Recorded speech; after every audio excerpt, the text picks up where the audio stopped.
There are lots of people got their coats on, ready to go.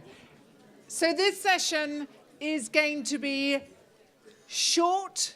It's going to be packed with punch, and it's going to be great. So, a last bit of concentration. So, we've gathered everybody here for this round table, or rather straight line.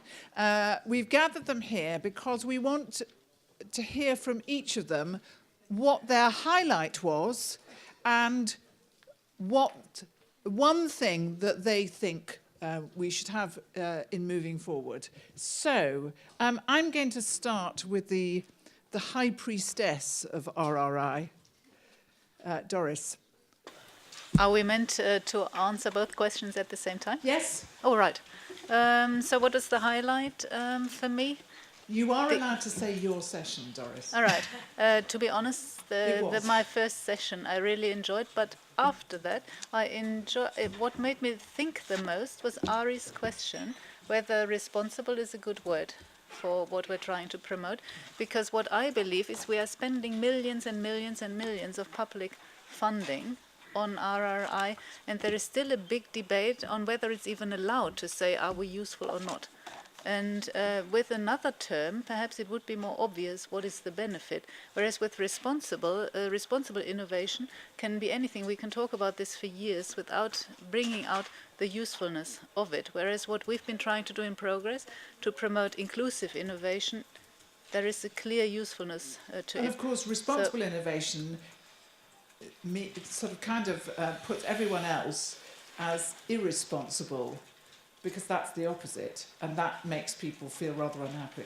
Yeah, irresponsible, that's a term that is very useful, I find.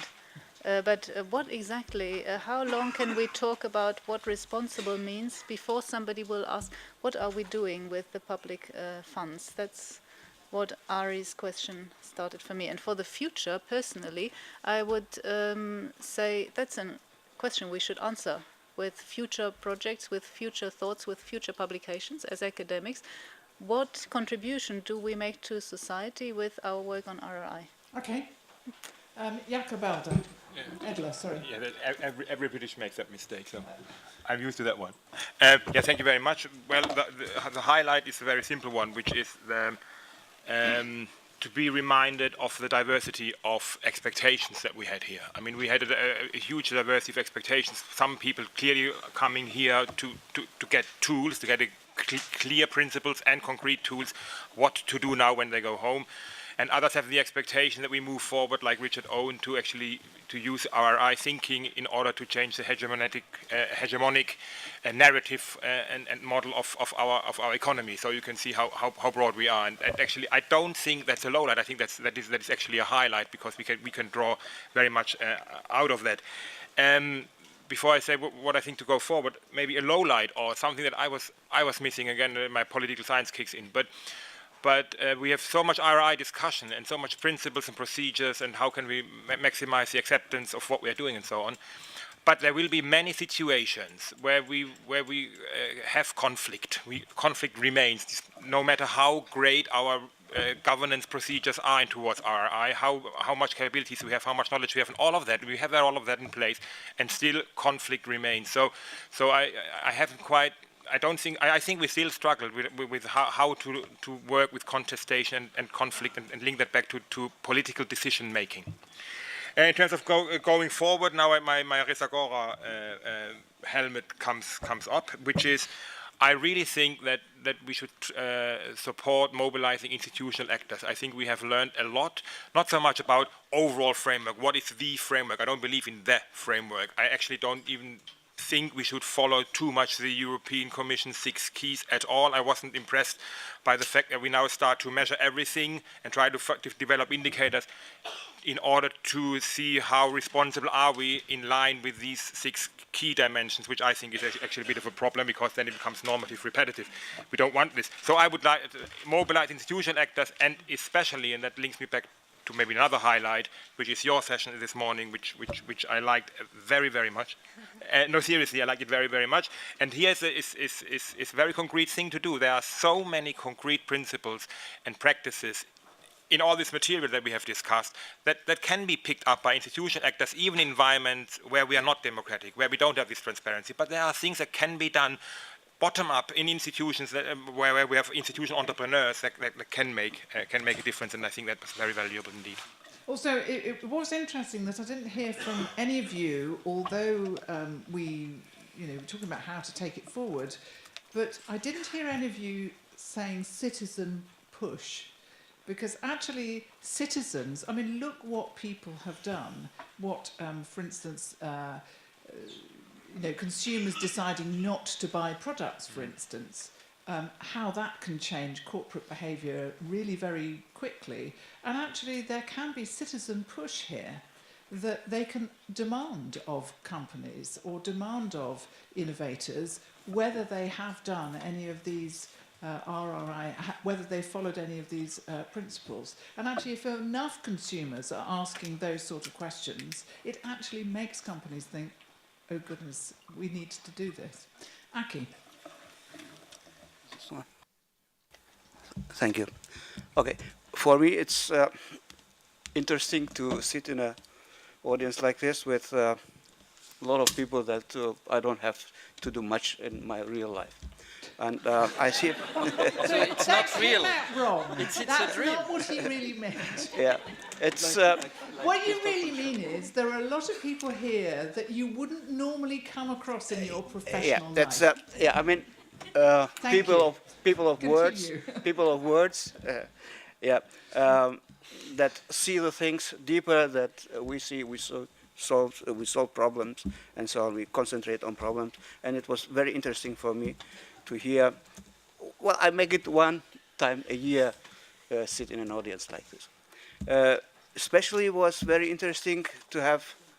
We also have students and so on, but not always younger researchers. Although we have also with younger researchers to do, and hear ideas from, I guess, Peter. It was very interesting that also this audience follows our work that we do. The thing was what Doris said, that although we are doing this responsible projects from SIS since, in the meantime, 10 years. Still, there's a doubt about the word of responsibility and responsible. This is something I didn't like also. I would like to keep this work responsibility, although it has a lot of meanings, but it's good to know that if somebody makes something, that he knows he is responsible for this.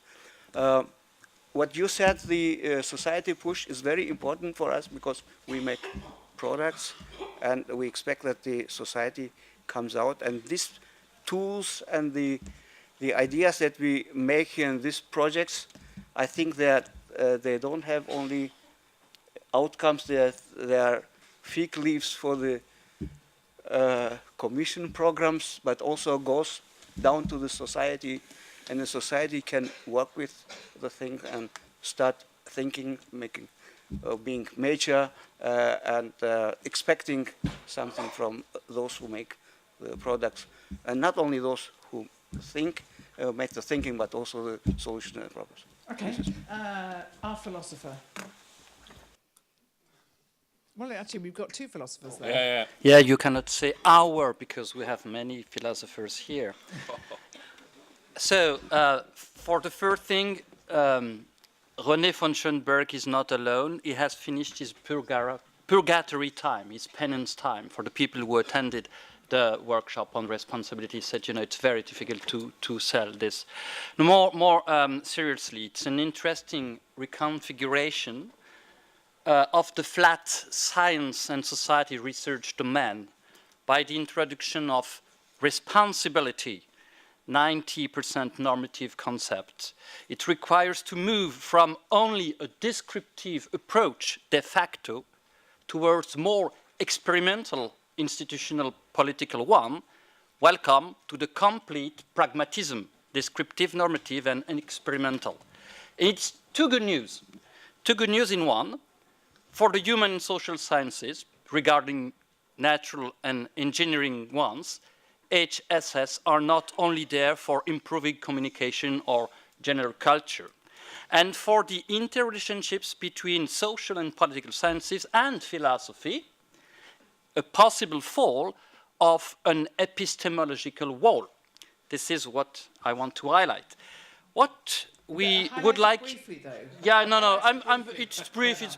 I feel you gathering speed. Okay, so I will make it very, I had something long, but I will pick the short one. Postscriptum. Responsibility, I have time, responsibility is involved when we cannot answer quickly and roughly to the inquisitorial question, what to do practically? Marvellous. Marvellous. I shall write it on It's my not wall. a dominem argument. Yes. I shall write it on my wall and look at it every day. Robert, highlight for you.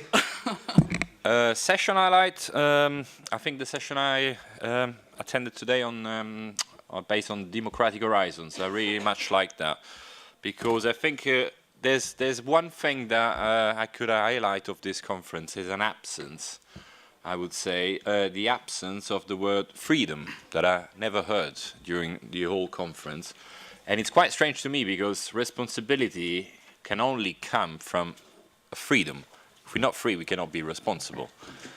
So my idea of this is to, and I think it makes sense even on a global scale, so in a way can connect the four projects, is the fact what kind of freedom we want to develop, what kind of freedom we want to have. And I think this is the meaning of responsibility, and that's why I wouldn't drop the term responsibility, because I think responsibility is the responsibility to maintain, to preserve, but also to increase, in terms of quantity and quality, freedoms.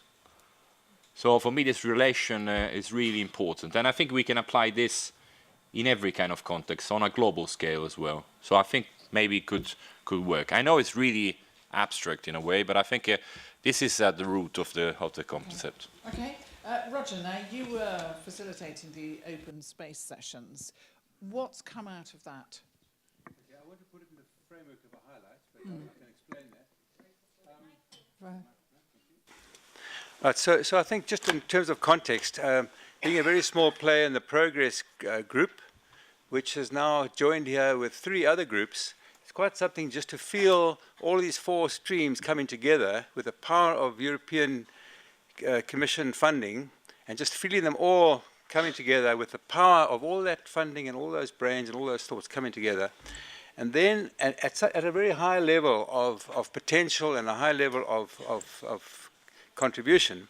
And then the session that was most powerful was when we saw Commensus, who explaining how their project brought real users into research and how the university has actually gained incredible mutual collaboration at a user level, as well as, of course, the SAN people from Southern Africa. So in the open space session, the first session that we used, where the question was how can RRI enter the real world, the thought that came out of that, which was quite powerful, was bring the real world into research.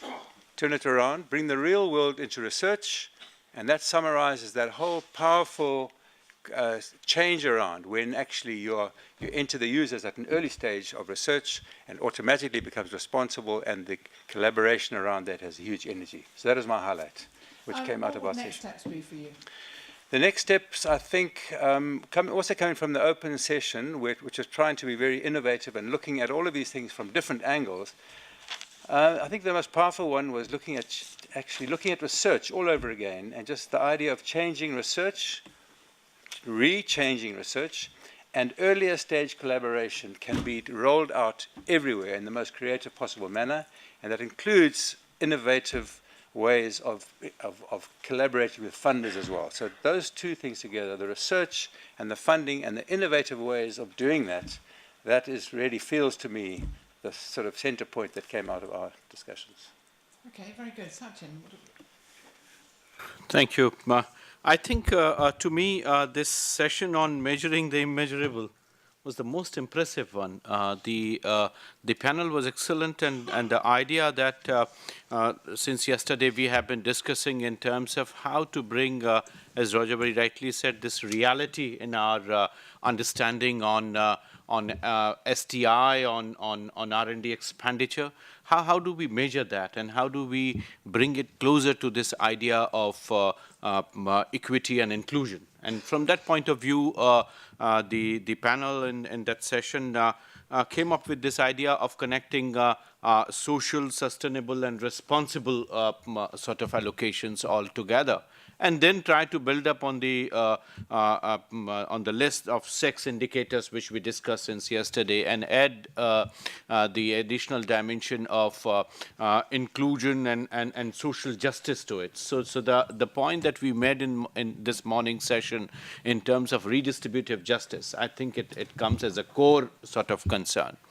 And in terms of carrying forward the idea for future, I would assume this, taking it further in terms of how we can concretize the policy indicators which are relevant, because we need to work backwards in terms of revisiting the R&D indicators, the way we compare. And the OECD has already taken a major lead, and some of the economies within OECD where they are revisiting the idea of GDP and how you bring in well-being as a sort of indicators. Canada and a couple of others have already taken necessary clues from Bhutan to capture this gross happiness index. So how do we bring that in the R&D framework? Thank you. And last of all, but not least of all, Tima. Thank you very much. What was your highlight? I don't have a favorite single session, but I would like to share with you a feeling that I'll be bringing back home.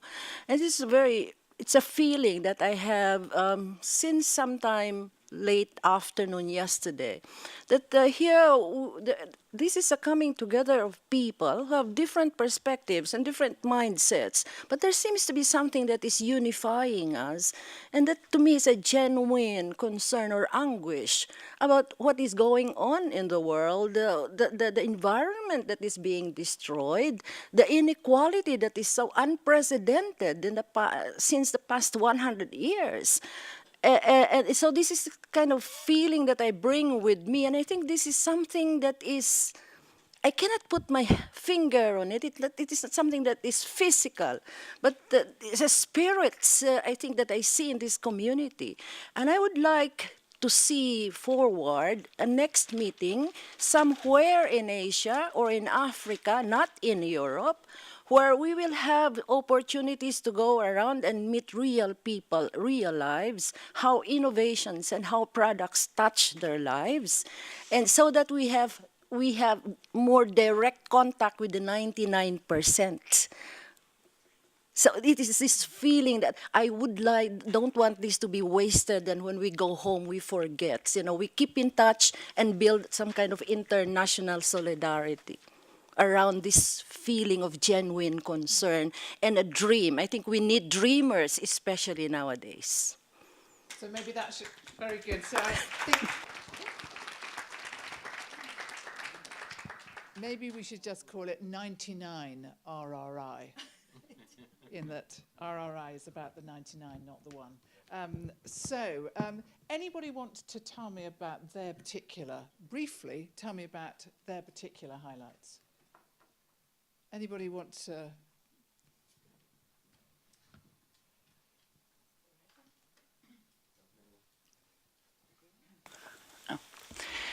I think my highlight was the notion to change from the motto, the sky's the limit, to the relational self is the limit.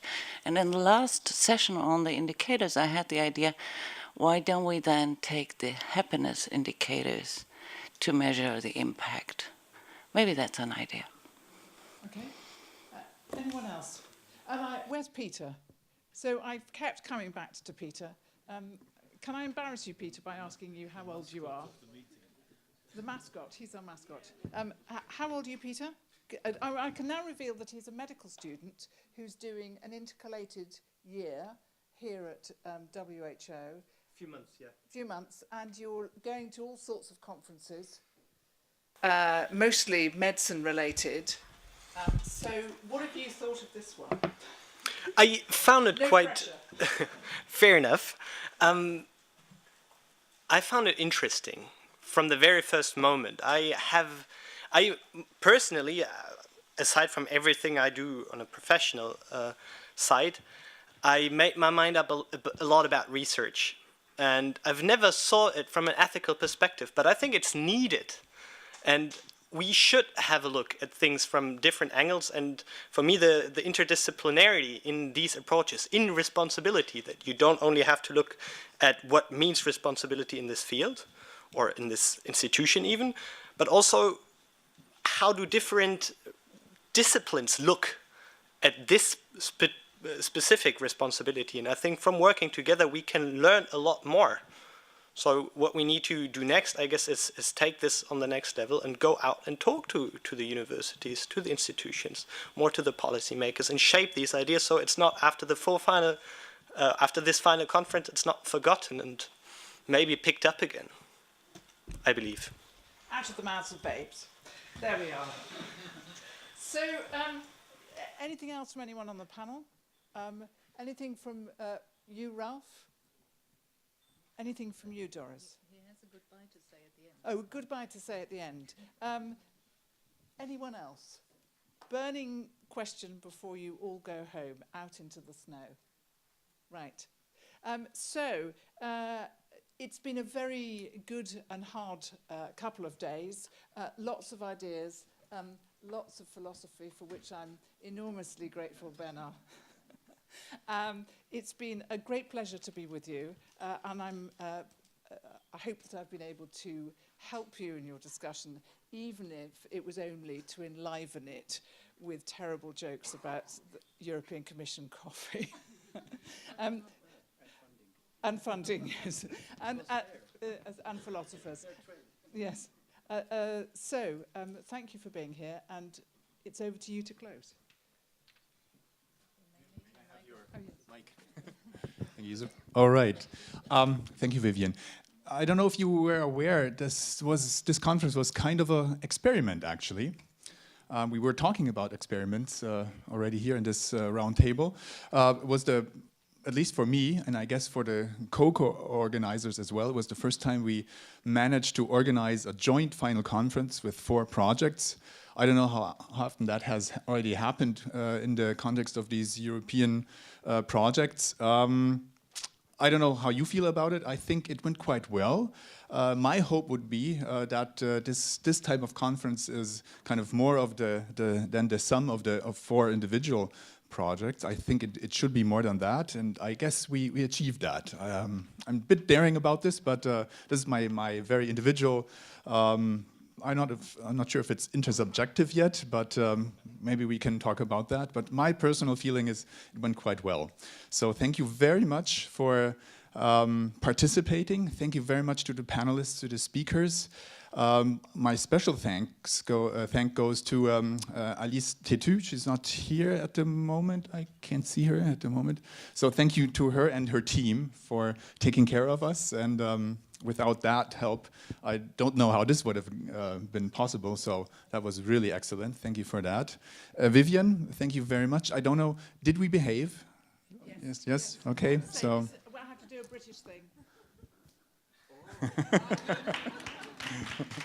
Excellent. So thank you very much for kind of keeping us on time and all the things that we needed to do. Excellent. Thank you very much. Really appreciate that. And farewell to you all. Travel back home safely and don't slip on the wet and snowy streets. All right. Take care. Bye.